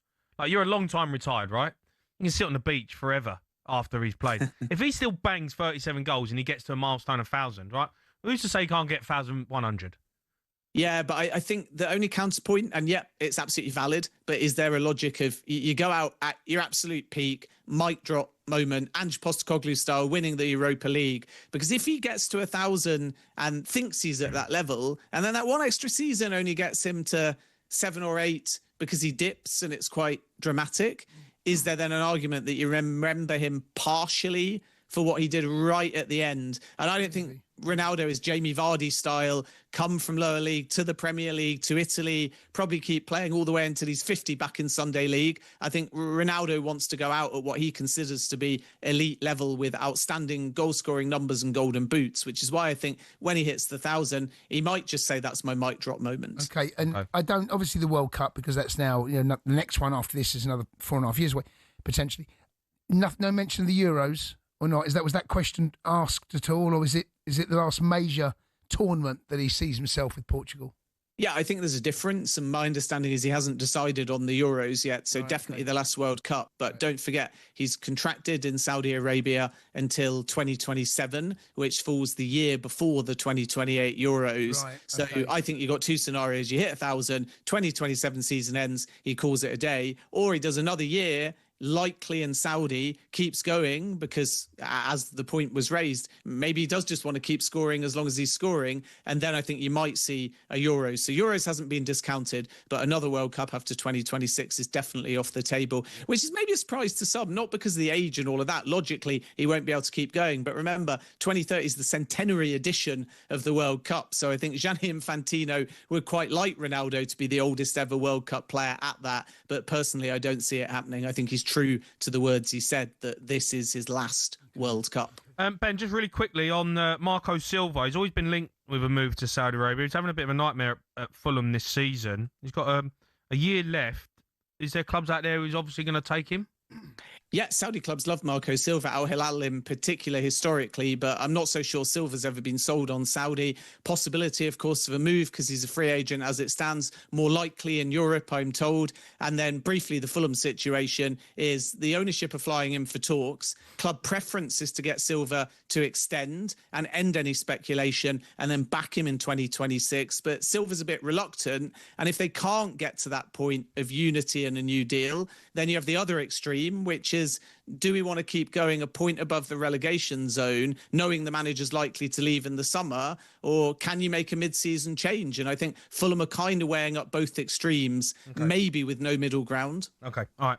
Ben, you're a star. I appreciate you coming on. Thank you. Cheers, guys. Cheers, mate. That was talkSPORT Saudi football correspondent Ben Jacobs. Get your calls in. You want to talk about Ivan Toney? Would you have him at your club if you could squeeze him into the Premier League? I'd love to see him back at Tottenham. I tell you, I'd have him all day long. We're also going to hear from Nigel Benn, who was on talkSPORT today. You're listening to the Sports Bar on talkSPORT with talkSPORT Bet. Download the new talkSPORT Bet app today. 18 plus. Begun Red Dog.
You're listening to the Sports Bar on talkSPORT. Me, Jamie O'Hara and Jason Cundy. Still to come, we're going to discuss Marco Silva's future at Fulham. But first, former British boxer Nigel Benn joined White and Jordan earlier today ahead of his son Conor Benn's rematch with Chris Eubank Jr. this Saturday at the Tottenham Hotspur Stadium. He said that losing the first fight would have been good for Conor. After we all know what he went through and the depression, the nervous breakdown, the thing that he was actually going through, to watch him now in this. It's so funny that, him losing that fight, I think it was a blessing, the first fight, because I think he would have gone and blown literally everything, that he's earned, all the millions would have just gone. He's had time to sit back, look at his life, think about what happened, and now he's at another level. The training has gone so well. I won't say well, it's gone great. He's actually just at peace in himself and in loving. Even like yesterday when they had a face-off, he was just so relaxed with with Chris Jr. Yeah, going to be building up to the massive fight throughout the week. We're giving you the chance to win 2 tickets to the highly anticipated rematch between Chris Eubank Jr. and Conor Benn at Tottenham Hotspur Stadium on Saturday the 15th of November. The prize includes a one-night stay at a 5-star hotel in London, plus £5,000 spending money to make it an unforgettable weekend. Listen up, here's our 20.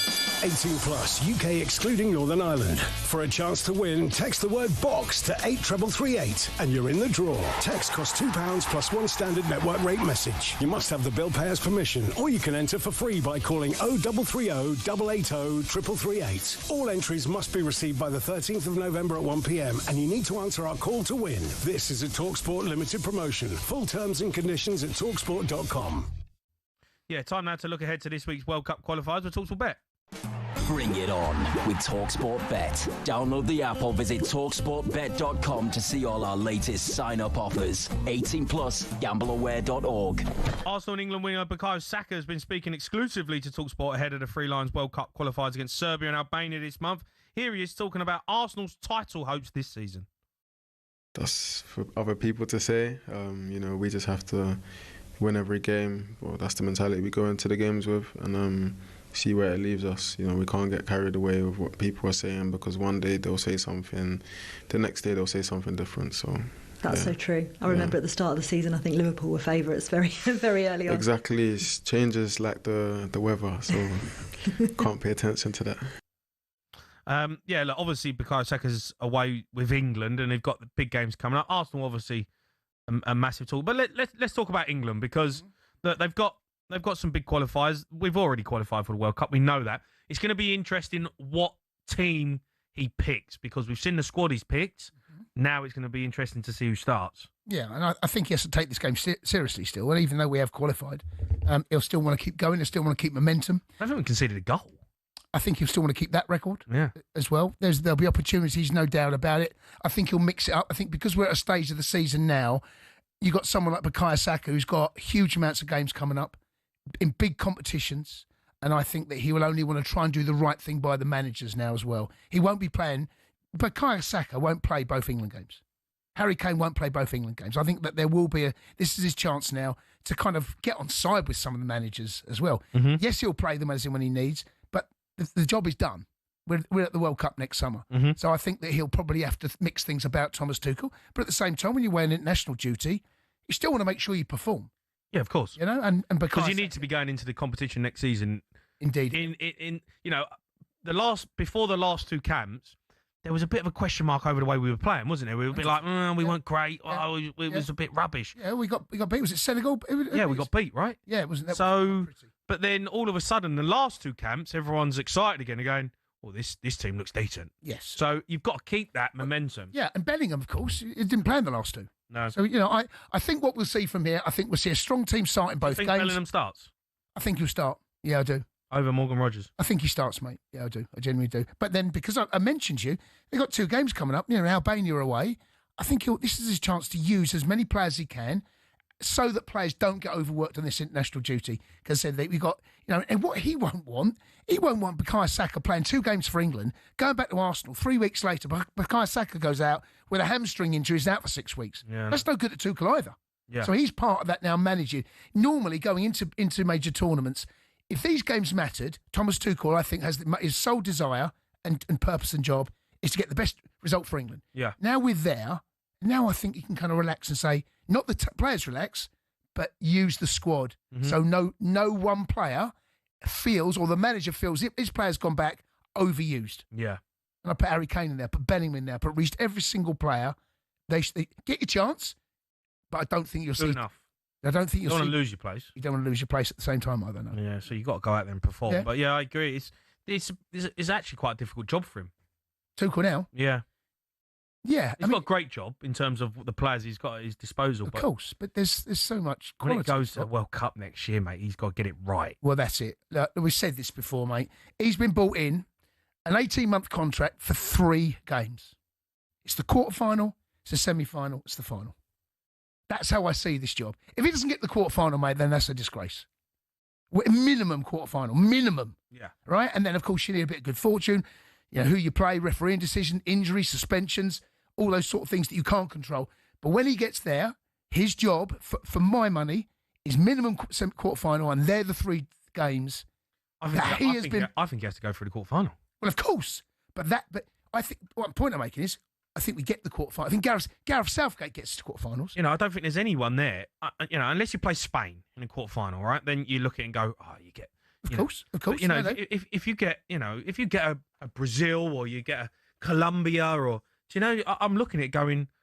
We have to get through the quarter-final. Right. We have to be in the and that's what he's been brought in for. Obviously, to qualify. We qualify every tournament. We are one of those sides that cruises to major tournaments. Yeah. Gareth Southgate, I think he went through unbeaten. Our problem ain't getting there. Our problem's when we're there. Yeah. Certainly in the latter knockout rounds. We're going to get out the group, right? Mm-hmm. Then you get to the last. Then you get to the knockout round again. Then it's the quarters, mate. That's where Thomas Tuchel. What have you got? Show us your credentials. Show us you can get us past those tricky moments in games, those tricky periods. When we do get our noses in front, how can you make sure, 1, we don't concede, and 2, we stay in front, maybe extend our lead? Yeah. There's been games in the past, Italy and Croatia. They're the 2 that stand out like a sore thumb for me. Yeah. France as well. You know, when Harry Kane scores the penalty, who knows what goes on. 3 games are mad. They're the 3, all right? And Thomas Tuchel, he's got quarters, semis and finals. See what you can do. All right. That was a look at the latest action. Thanks to TalkSport Bet. Terms and conditions apply. 18+. We're going with dog. Bring it on with TalkSport Bet. Download the app or visit talksportbet.com to see all our latest sign-up offers. 18+. Gambleaware.org. We're going to be discussing Marco Silva's future at Fulham. Will he last the season? I haven't heard from Fulham fans how they're feeling at the moment. 03 717 22 3344.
You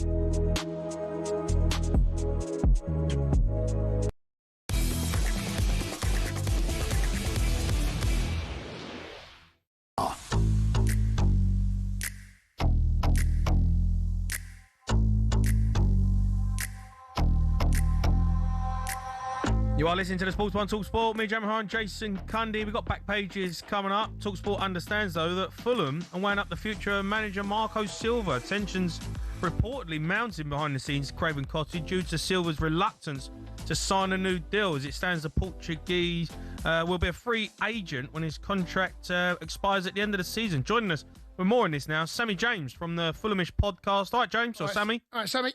Morning, evening, how are you doing? I'm all right, Sammy, I'm good. Listen, before I get your take on all that, have a listen to this. This was striker Louis Saha. He joined Drive earlier today and said that the club must do everything to keep hold of Marco Silva. He knows football and he knows how to actually get that consistency that every manager wants, but with quality. So Fulham has done really well, managed to get some great signing when they let some others go. Nothing has really affected the way they play. So I think he's done a tremendous job there. And we'll be sad. That's why I said I think the new signing will be the manager really committing and trying to get a bit of legacy in that club. Where they can reach Europe and get better silverware in that cabinet. I think it's important that this club, get that, I think, objective in the mind, and it comes from having stability from players, from managers, obviously from staff.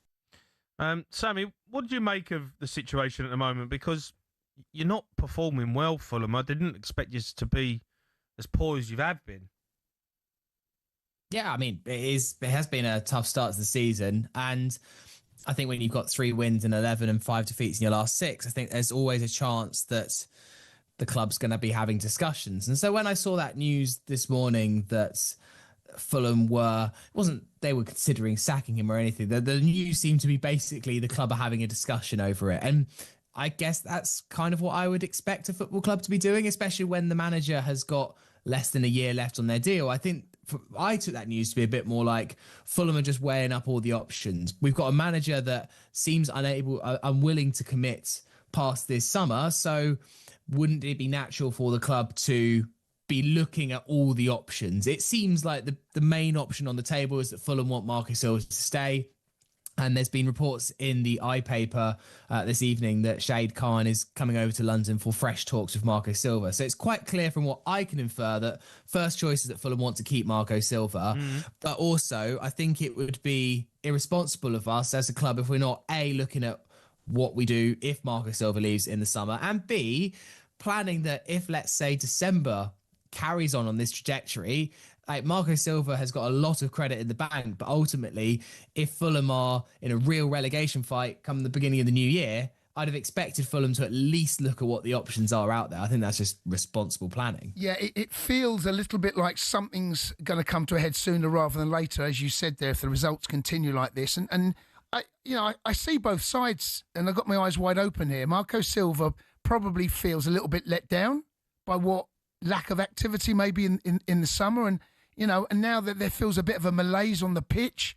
I didn't expect you to be like this, and I just wonder whether that natural relationship, as comes to a lot of managers, whether we're slowly seeing this wind down. And it's dangerous, I think, for Fulham if you get to January and there is this malaise still, and you are looking over your shoulder. A decision one way or the other has to be made. I don't know whether you can just keep him till the end of the season. I think something has to give here. Yeah, I agree. I don't really see how it's feasible for us to be, let's say it's March, April, May, and he still hasn't signed a contract. That doesn't feel especially like if you are where you tenable are. Situation. Let me tell you, if this conversation, if you were where Bournemouth are right now, right, this wouldn't be news. Yeah. It's where, of course. It's the juxtaposition between where you are in the table, right, which is not good enough, and also the manager doesn't know where his future is. It's a really odd situation. Yeah, and I get Marco's point. He thinks that he wasn't backed enough in the transfer market, and he thinks the backing that did eventually arrive was far too late.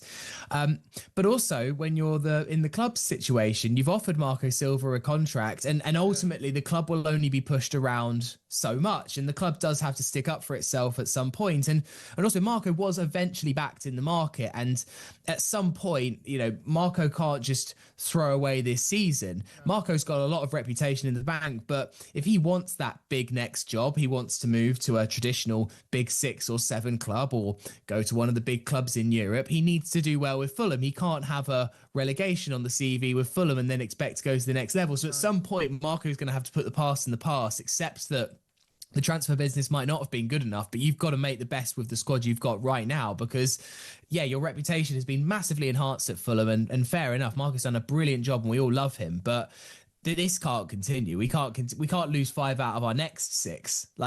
Even with someone as good as him. Yeah, what's actually happened to Fulham this season? Because I've always seen you as a club perform well, good side. Yeah, you have your moments where you'll have a bit of a blip, but you always seem to be there or thereabouts in terms of mid-table football. What's gone wrong so far this season? I'm not going to lie. I think that until Saturday, I wasn't that concerned. I feel like if you look at our results, we've had a tough start to the season, and actually all the results kind of track what you would expect for, beating Brentford, beating Leeds, teams like beating Wolves, losing to Bournemouth away, Villa away, tough Arsenal at home, losing to the sides you'd expect to lose to, and then drawing against the sides but Saturday was something that was a little bit more alarming because Fulham were outplayed by Everton, and also it looked not just outplayed on the football side, it looked like Everton had more desire, will, hunger. Fulham just didn't look up for it, which was, I guess, a concerning point. I think clearly Marco didn't get the depth in that he wants. I also think that Fulham don't 100% know their best lineup at the moment, and also we have to understand we've been hampered by injuries this season. Like, we've got some key players returning, but we basically don't have a striker right now. We've got Raul Jimenez, who is playing, but clearly playing through an injury. Rodrigo Muniz, who has not featured at all really for us this season, apart from a few spells off the bench. And then we signed an 18-year-old striker that Marco doesn't like. So we have no striker really right now that we can depend on. And if you're a side like Fulham, you need a good number 9. We got promoted to this league with Alexander Mitrovic firing. It's very, very tough to be competitive at this level without 1 or 2 strikers that can get goals. For our top goal scorer is still own goals this season. It's unbelievable. I heard that stat earlier, that own goals. Whether Marco Silva stays or not, clearly you feel the market in January needs to be tapped into. I just heard earlier that Tyreek George, Chelsea centre-forward, may well be on the move. You come close, didn't you, towards the end of the last window to signing him. Any other areas you see that you should go into and strengthen whoever's in charge? Well, I think centre midfield has been talked about a lot. We have quite a lot of ageing depth there in terms of Tom Kearney and Harrison Reed. Hey, don't knock my boy TC, mate. He's still doing bits. You played together, Jamie. We remember I love TC, those heady days. But can't believe he's still playing. Yeah, I mean, he's still going and he still looks classy. I'm not here to have a go at TC. We love him. But for me, someone like Hayden Hackney from Middlesbrough, if he was available, would be a really, really smart signing. But if it is right now and you said, Sammy, there's one position, you can sign someone here on Tuesday, November the 11th, I would be looking for a striker somewhere to ease the goals, because I think Raul Jimenez, expecting him to do everything at 34 is unrealistic, and especially as he's got injuries. And I love Rodrigo Muniz, but clearly his hamstring problems aren't going to go away. So right now, our lack of goals is the biggest problem in this side by far. Right. Sammy, you're a star, mate. I appreciate you coming on. Cheers, Thank Sam. you. Good luck, bud. Cheers, lads. Right, Sammy James there, host of the Fulhamish podcast. Now it's time for this.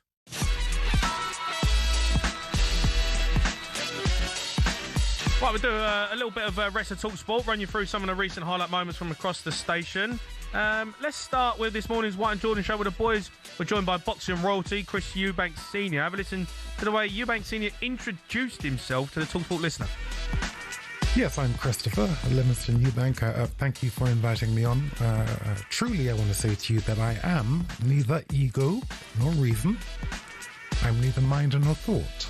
I cannot be heard or cast into thought, nor by sight or smell ever caught. In light and wind I am not found, nor yet in earth and sky. I mean, even Simon Jordan sat there like... I know, but you know what? I heard that, right? That went on for about another minute. Did it? He recited whatever that was.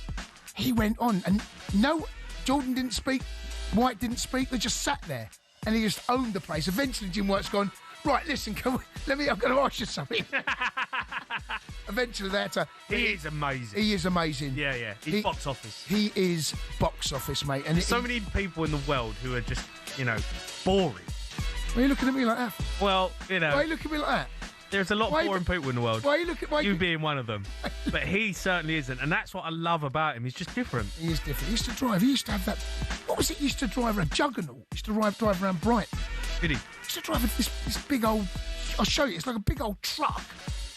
It's the biggest truck in the UK, really? He used to drive around Brighton, right? Have you been around Brighton, right? Yeah, of course so. Right, okay, but you don't want to be driving trucks around there, mate. No, you don't. You want a little smart car. Yeah, no, you do. He used to park it wherever he wanted by all accounts. He is box office. He is. If you could have one celebrity that you'd love to interview, who'd it be?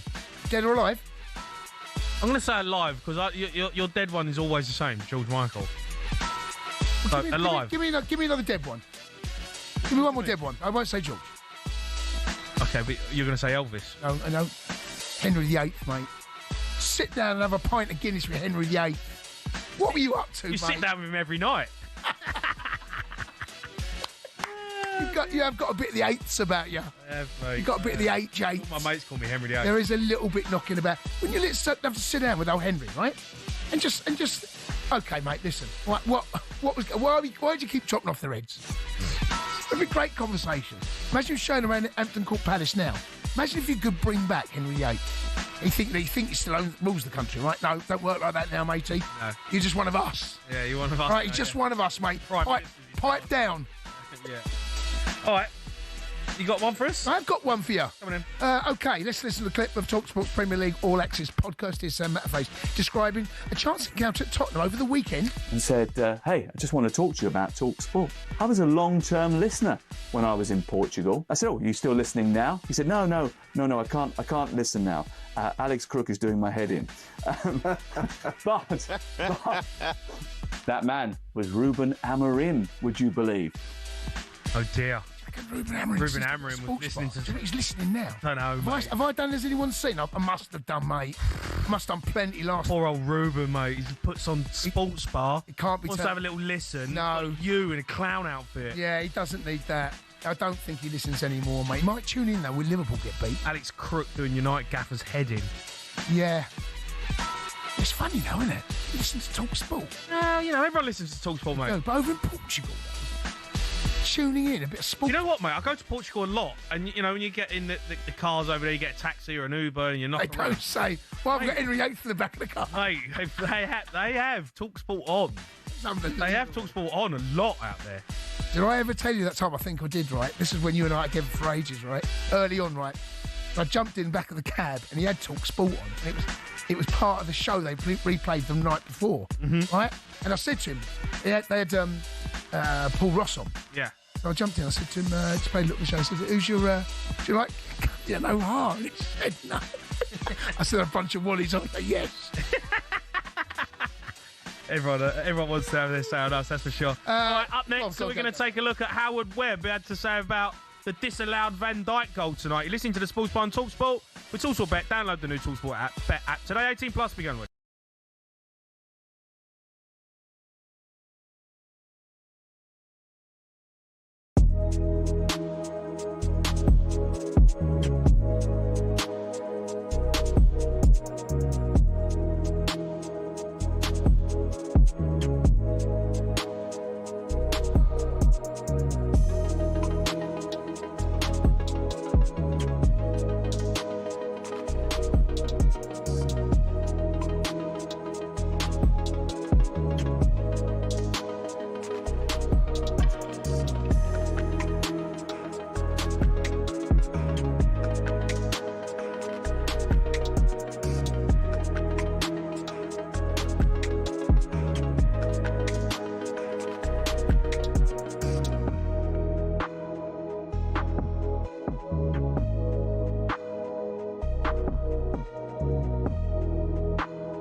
by talkSPORT. Me, Jamie O'Hara, Jason Cundy. Midnight Triv coming up. Help us out. But the jump season is back on Racing TV. You can enjoy a free month right now. Watch live racing from Cheltenham, Aintree, Punchestown, and so much more. Head to racingtv.com/free trial now to get your free month. The jump looks better on Racing TV. To celebrate, Racing TV is giving away a pair of tickets to the New Year's Day racing at Cheltenham, a 50-inch TV, and a 1-year subscription to the channel. Go to talksport.com/win to enter.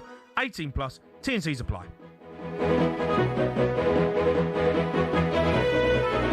Right now, time for this.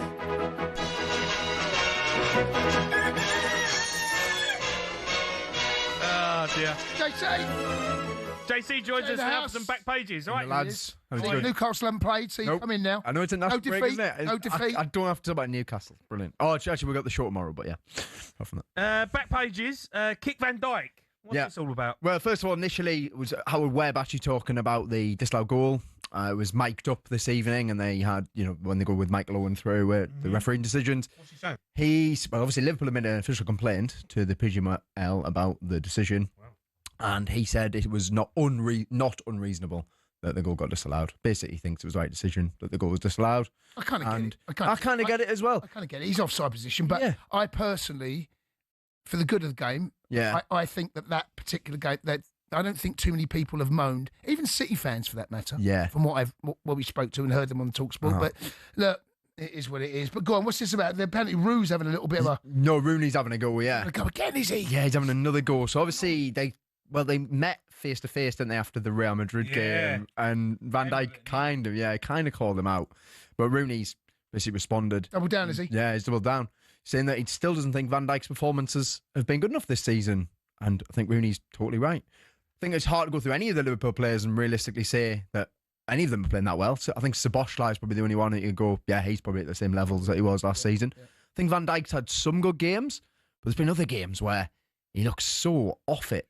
really far off it. I mean, that goal that they conceded on Sunday, the second one, where he just sort of dangles a leg out and it deflects off him, the Nico Gonzalez shot. You expect a bit more from Van Dijk there, really, rather than just dangling a leg out. I think goalkeepers usually say actually would rather the defender doesn't sort of dangle a leg out. They'd rather see the shot all the way. And I think that this whole criticism of Van Dijk is fair enough. I don't think he's been anywhere near at the levels that he was, and neither of any of the Liverpool players. They've lost 5 of their last 6 in the Premier League. They're nowhere. That page of the Sun, Turkey bet bans Storm. Yeah. It says here 2 teammates of Tammy Abraham have been suspended amid a betting scandal rocking Turkish football. I mean, forgive me, when I first saw this, you see Tammy, you go, but he's not involved, right? He's not involved, no. Oh. This is serious, though. There's 1,000 players been... Oh, my God. 1,000? Yeah, across all levels of Turkish football, there's over 1,000 players have currently been suspended. There's been 1,000 players suspended? Yeah, that's what it is, yeah. It's 1,000 players. Wow. And 2 of them are quite a few of them are from the Turkish top flight, and 2 of them are Beşiktaş players. So Necip Uysal and a goalkeeper, Ersin Destinoglu, are the 2 players who play with Tammy Abraham at the moment and have been suspended. It's basically all to do with illegal betting, gambling, sort of. There's no real details on what it is necessarily. If it's match fixing, whatever, we can't really go into that as of yet. But what we do know is that's what's happening. And the Turkish FA have basically said that this is a chance for them to clean out the system and start again, because clearly it's going to take ages. Because clearly there's some massive issues, and who knows how long this investigation has been going on for them to come out now with that amount of players across all levels of Turkish football to be taken out. There's one Turkish international who's been withdrawn from the Turkey squad as well, so he was called up for the incoming international. He's been taken straight out of that because of that. So this is a huge, huge story. Yeah. And, it feels like it could have some real big impacts. But the English players who are over there in Turkey, or the players who are involved in English clubs, they're not involved in it. Okay. All right. Yeah. Back page of the Mirror, it's Reece Lightning. Or Reece Lighting. Yeah, Reece James been speaking about the World Cup. First thing he immediately said was that the weather, the humidity is what's going to be the real challenge. And of course, he had first-hand experience of that, because Chelsea, he played a big part in Chelsea winning the Club World Cup. Yeah. And they did win it. They did win it, yeah. And they managed to get through the heat and the humidity to do that. He's saying, Reece James is specifically saying here that he wants England to have some form of warm weather training. He basically says that they have to, because none of the players are used to the temperatures and the conditions. So for England to have the best chance of winning the World Cup, he wants some warm weather training. And from what we've seen already, of course, from what we've seen already, Tuchel's even planning to do sort of things in England whereby they train sort of inside like tents and whack the humidity up and stuff.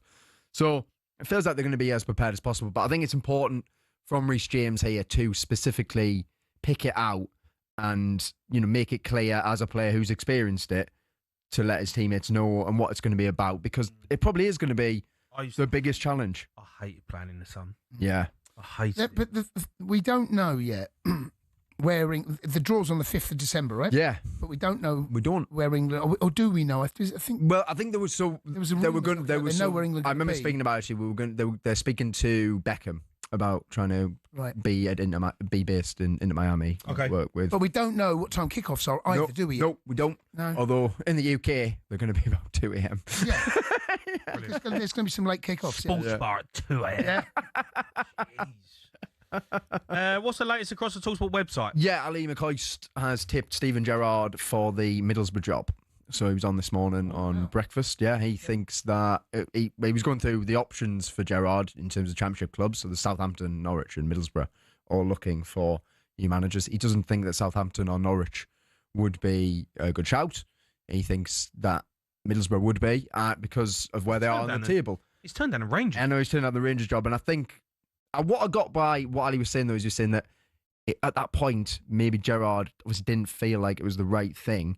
Maybe He wants to get back into management. but he wants to get back in management and a championship job. If you look what Lampard's done, sort of took a step back, gone back into the championship. He's flying. Maybe that is what Gerrard needs to sort of restart rebuilding the credibility, because he has unfortunately lost that credibility from his time at Rangers. Well, I don't know. The time in Saudi Arabia was really, really poor. Yeah, I know, but he went out there for £1 million.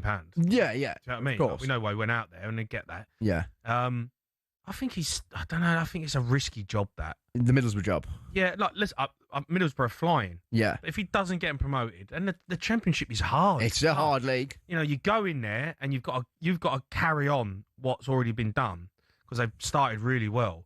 And if he doesn't, and you start falling away and you don't go up, I don't know. Like, I know you say Lampard's doing an amazing job at commentary, but the Rangers job, he won the league.